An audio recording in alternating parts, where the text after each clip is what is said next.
پێشمەرگە دێرینەکانی کوردستانن بۆ گەیاندنی داواکاریەکانیان بەڕێپێوان دەچنە بەردەم پەرلەمانی کوردستان.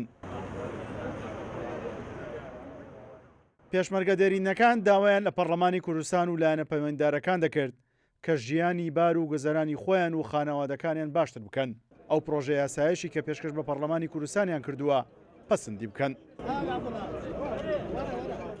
ئەو پرۆژە یاسای هەتا ئێستاکە جوابی نییە. هەر پەرلەمان ڕۆژ بە ڕۆژ دەستیمان پێ دەکەن بڕیارماندا بێنە پێش پەرلەمان و گرت بینەوە لە پێش پەرلەمان و ئێرەش چۆل نەکەین. ئەوان تازە تەلەفۆنیان کرد بۆمان گوتیان ئێمە 102 ئەندام پەرلەمان لەسەر ئەوەکە ئیمزامان کردو. داواکاریمان ئەوەیە پێشمەرگە مەختورە و یعنی ئاورەشی لە پێشمەرگە بدەنەوە وەکو ئاوریان کە لە خۆ دایتەوە.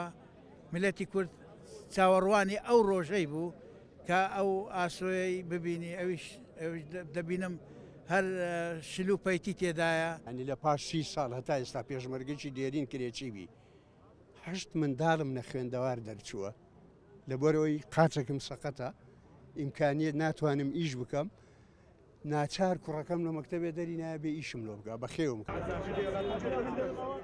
ژمارەیەک لە ئەندامانی پەرلەمانی کوردستانیش کە لە پێشوازی پێشمەرگە دێرینەکانی کوردستان بوون ڕایانگەیان پەسەند نەکردنی ئەو یاسایە هۆکارەکەی دەگەڕێتەوە بۆ حکوومەتی هەرێم و حکوومەت خەتەبارە.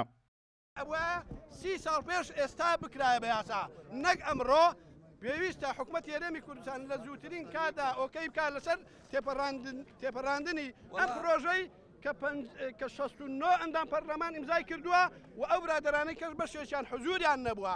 ئەگەر دڵنیام هەر 111 ئەندام پەرلەمانەکە واژووی لەسەر ئەکا لەبەرەوەی ئێوە خاوەنی حەقن لە دوای شەهیدان ئێوە شەهیدی زیندون ئێستا بۆیە ئێمە پشتیوانیتان لێ ئەەکەین بە هەموو شێوەیەک ئەم پرۆژەیە ببێ بە یاسا.